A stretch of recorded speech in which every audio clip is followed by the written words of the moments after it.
moved into a quiet American suburb, the kind of place people dream about. Fresh paint on the houses, white fences lined up in perfect rows, lawns trimmed short, green as carpet, birds singing in the morning, sprinklers hissing at night. Everything felt peaceful, safe, normal, but peace never lasts. The first night in my new home, I unpacked slowly. Boxes stacked against the wall. A half-empty pizza box on the counter. I was tired, but I couldn't sleep. So I stood at the window, staring out at my new neighborhood. That's when I saw it. The house across the street. Old. 2 stories tall, paint peeling off the sides. The kind of house that looks abandoned in the daylight. But at night, it glowed. Warm yellow light poured from the windows. I squinted, leaning closer to the glass. There were people inside. A man at the dinner table. A woman moving around the kitchen. 2 kids racing each other up the staircase. They looked so alive, so normal, like a picture from a family album. And for a moment I felt comforted. Moving to a new place is hard, but seeing that family made me feel like I wasn't alone. Like maybe I had moved to the right place. The next morning I waved at my neighbor mowing his lawn. He was in his 40s, baseball cap pulled low. I smiled and said, "The house across the street looks nice at night." "Big family?" He froze. The mower engine hummed, but he didn't answer right away. Finally, he turned the key and shut it off. His face went pale. "Which house?" he asked. I pointed. "That one. Lights were on last night. Family eating dinner. The kids were running upstairs." He looked at me like I had just confessed to a crime. "That house?" he whispered. "It's been abandoned for 30 years. I laughed. I thought he was joking, but he didn't laugh back. He just shook his head, muttered something under his breath, and went inside. I stood there confused. 30 years? Impossible. I saw them. I know I did. That night, curiosity burned in me. I sat by the window, lights off, staring across the street. And right on schedule, the glow returned. The kitchen light flickered first, then the living room, then the upstairs bedroom windows. And just like before, the family appeared. The man sat at the table, drinking from a glass. The woman stirred a pot, steam rising. The kids chased each other up the stairs, laughing. I could hear faint echoes of their voices, carried across the street like whispers in the wind. I couldn't look away. Every detail felt so real.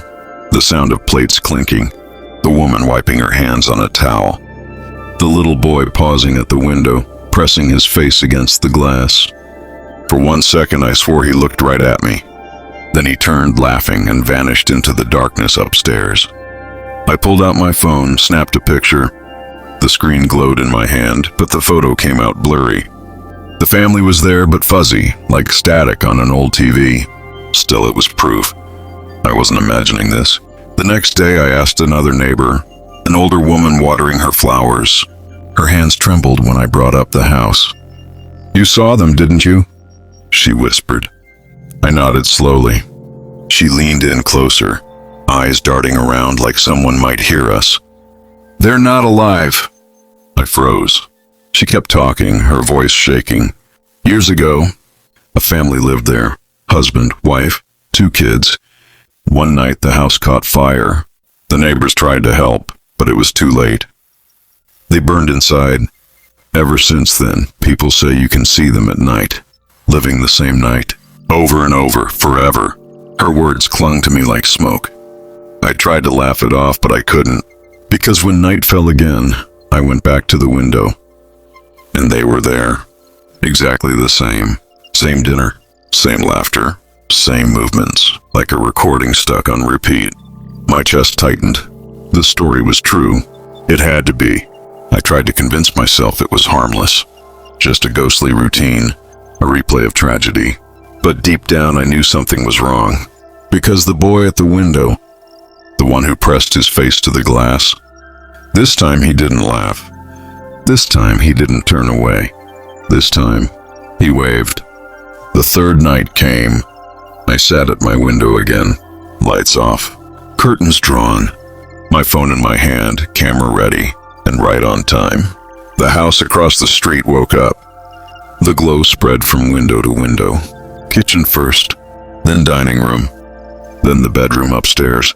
It felt almost mechanical, like someone was flipping a switch. And there they were.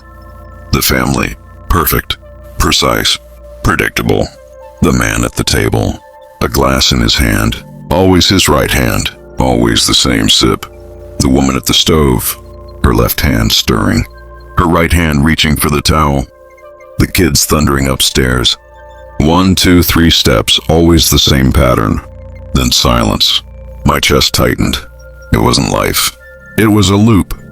A performance. Every move repeated, flawless, like a recording on endless play. I hit record on my phone, zooming in, but the footage came out wrong. Flickers, static, shapes melting in and out of focus. When I replayed it, the house was dark, silent, empty. But when I looked back through the glass, the family was still there, alive, moving, laughing. And then it happened. The moment that shattered the illusion. The boy, the one who pressed his face against the window. He froze, just like before.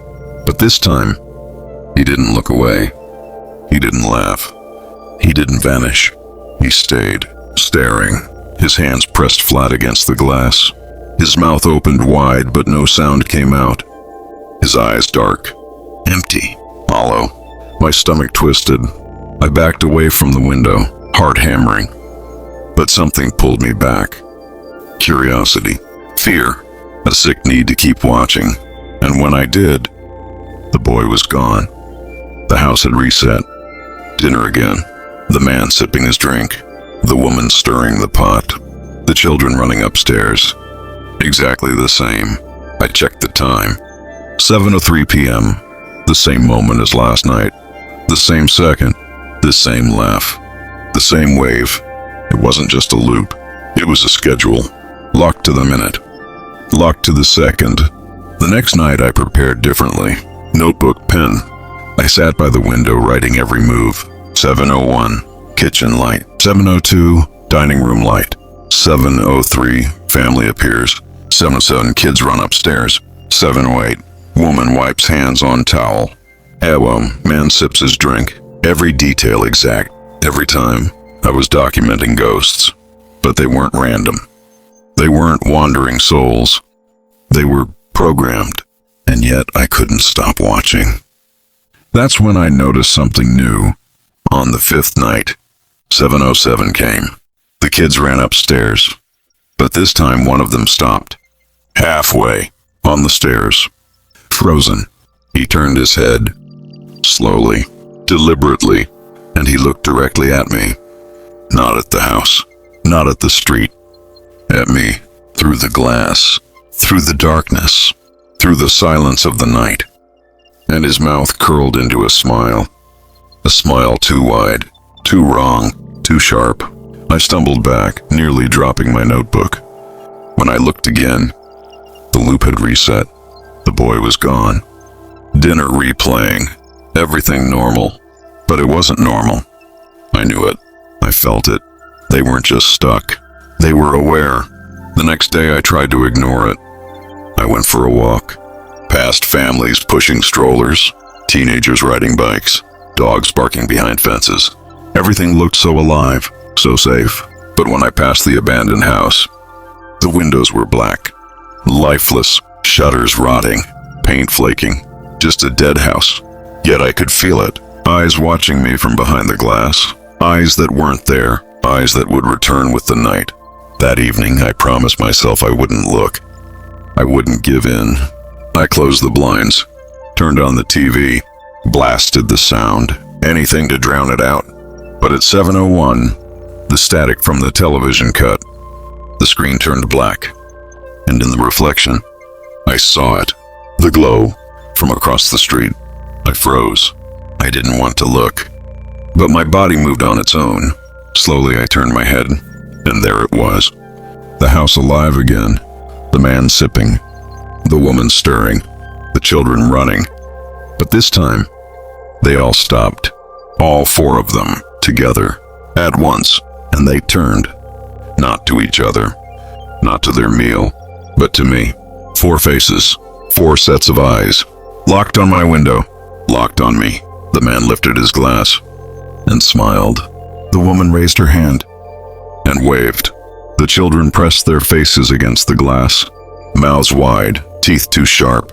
I stumbled backward, heart racing, breath shallow. The lights in their house flickered, then cut out. Darkness swallowed them whole. I stood in silence, the sound of my heartbeat filling the room. And then, a floorboard creaked behind me. The creak behind me froze my blood. I spun around, heart pounding. Nothing, just shadows stretching across the floor. I swallowed hard, telling myself it was old wood, the house settling. But I couldn't shake it. That sound wasn't random. It was deliberate, heavy, slow, like a step. I locked every door, checked every window, paced the rooms until exhaustion dragged me to bed. But sleep never came, because at exactly 3:00 a.m., I woke to whispers, faint, layered, a chorus of voices, like dozens of people speaking at once just beyond the walls. I pressed my ear to the window. The whispers grew louder, and then the glow returned. The house across the street lit up like fire. But this time the family didn't move. They didn't eat. They didn't laugh. They stood, all 4 of them, perfectly still, faces pressed to the glass, watching me. I stumbled back, shaking my head. No, no, no. My phone trembled in my hand as I lifted it, snapping a photo. Flash, light burst across the street. And for the briefest second, their faces twisted, not human, eyes stretched wide, hollow and endless. Mouth split too far, filled with rows of teeth, skin sagging like melted wax. They weren't a family, not anymore. The flash died. And in the blink of an eye, they were normal again. Dinner plates, chairs, smiles, like nothing had changed. I checked my phone, desperate for proof. The picture was black, pure void, no lights, no faces, nothing. That's when I realized they controlled what I saw, what I heard, what I captured. They decided what was real. And worse, they knew I was watching. The next evening I didn't sit by the window. I couldn't. I stayed in the back room, blinds shut, music blasting through headphones. I told myself, ignore it, forget it, stop feeding it. But at 7:01, the music cut out. Dead silence. I yanked the headphones off. My blood ran cold, because the sound that replaced it was inside my house. Forks clinking against plates, children laughing, a woman humming. The same sounds I heard across the street, now filling my kitchen. I crept forward, every step heavier than the last. The hum grew louder, the laughter sharper, the clinking deafening. When I reached the kitchen door, the sound stopped. Silence, utter silence. The room was empty, pitch black, except for the reflection in the window. I froze, because in the reflection, I saw them, the family, sitting at my table, eating, laughing, smiling. But when I turned around, no one was there. The chairs were empty, the plates untouched, the table bare. I stared back at the glass, and there they were again. Closer, clearer. The man raised his glass. The woman wiped her hands. The children leaned forward, their faces pressed against the invisible barrier. I blinked, and they were gone. The glass showed only me, alone, shaking. But the whisper came again, right behind my ear. We see you. I ran upstairs, into my bedroom. Door locked, lights off. I crawled into the corner, clutching my phone like a weapon. Minutes dragged by. Hours. Silence wrapped around me. And finally, I thought it was over, until I heard it. The sound of tiny feet, running, up the stairs. Step by step, closer, faster, until they stopped, right outside my door. I held my breath, every muscle screaming not to move. And then, the doorknob turned, slow, steady, metal scraping against metal. I wanted to scream, but no sound came. The knob rattled once, twice, then stopped. Silence again, crushing silence. And then, the boy's voice. Right outside. Clear. Sharp. Wrong. Let us in. The boy's voice outside my door echoed in my skull. Let us in. Soft. Playful. But wrong. I stayed frozen, pressing my back against the wall. Every nerve screamed at me to stay silent, to breathe slow, to vanish. The knob rattled once more, then stopped. Tiny footsteps faded down the hall. Silence followed, but I didn't move. I couldn't, not until the sun clawed its way through the blinds. When daylight finally came, I staggered downstairs. Every corner felt poisoned, every shadow heavy. But the house was still empty. I needed answers, real answers, so I called the police. 2 officers arrived, stern faces, skeptical eyes. I told them everything. The lights, the family, the whispers, the voices inside my house. One officer smirked, shaking his head. Been abandoned for decades, he muttered. No electricity. No plumbing? Nothing? The other one wasn't smiling. He glanced at the house across the street, his jaw tight. Finally, he sighed. Show us. We crossed together. The sun was high, but the house still looked wrong. Its windows hollow, its wood warped. A corpse of a home. The officer jimmied the lock. The door groaned open, and the smell hit us first. Dust, rot, mold crawling in the air like fingers. Inside, the house was dead. Cobwebs coated the walls. Furniture collapsed into itself. The floor groaned under our weight, like the house didn't want us there. The kitchen, empty. Rust eating through appliances. Cabinets hanging off hinges. No food, no life. The dining room. Broken chairs. A table covered in dust so thick you could write in it. No plates, no glasses. No family. I felt my chest seize. This wasn't possible. I saw them. I heard them. I knew they were here. Check upstairs, one officer muttered. The steps groaned under our weight, every corner darker than the last. At the top of the stairs, 4 doors. The first opened into a child's room. Toys scattered across the floor, but not new. Rotting dolls with faces melted by heat. Plastic soldiers fused into the carpet. The second room, another child's space, but this one burned. Walls blackened, bed frame charred, the smell of ash still alive decades later. The third door, a bedroom, 2 burned out nightstands, a closet sagging open. Inside, the faint shape of melted clothes twisted into nothing. By the 4th door, the skeptical officer's face had gone pale. His hand shook as he turned the knob. The master bedroom. The bed still stood, half-burned, springs jutting like bones. But on the wall, scorched deep into the wood, were 4 dark shapes. Silhouettes, human silhouettes, like shadows burned into existence by fire. I staggered back, bile rising in my throat. The shapes weren't random. They were them. The man, the woman, the 2 children, frozen in their final moment. The officer's radio crackled, making us all flinch. He muttered something into it, but my ears were ringing. I couldn't stop staring at the wall, at the family. I snapped a photo. My hands shook, but I needed proof. When I checked my phone, my stomach dropped. The photo didn't show the wall. It didn't show the burned silhouettes. It showed me, sitting at their dinner table, smiling, a glass raised in my hand. I dropped the phone, my chest tightening. No, that's not real. That's not. The skeptical officer cursed. Enough, he snapped. This is just rot, just smoke damage. You're scaring yourself. But the other one wasn't speaking. He was staring at the photo, his face pale, his hands trembling. Get out, he whispered.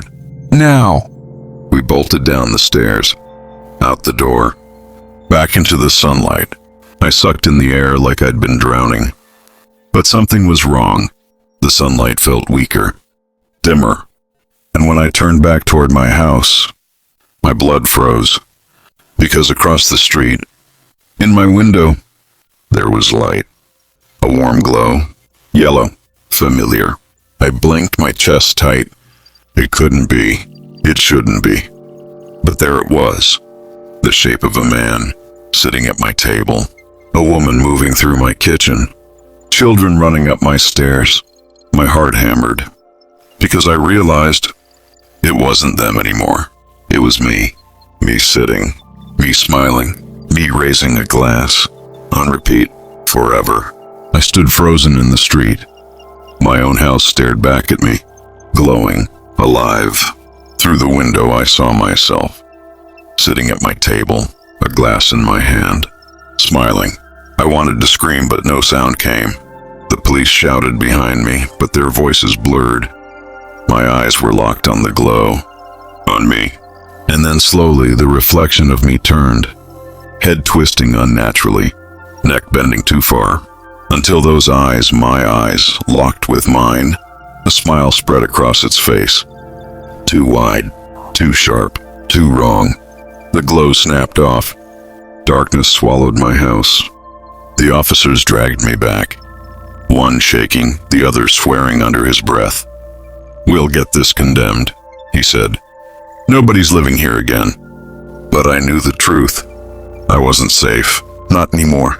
That night I refused to look outside. I nailed the blinds shut, stacked furniture against the windows, sat in the dark with every light off, praying the glow wouldn't come. But at 3 a.m., it came anyway.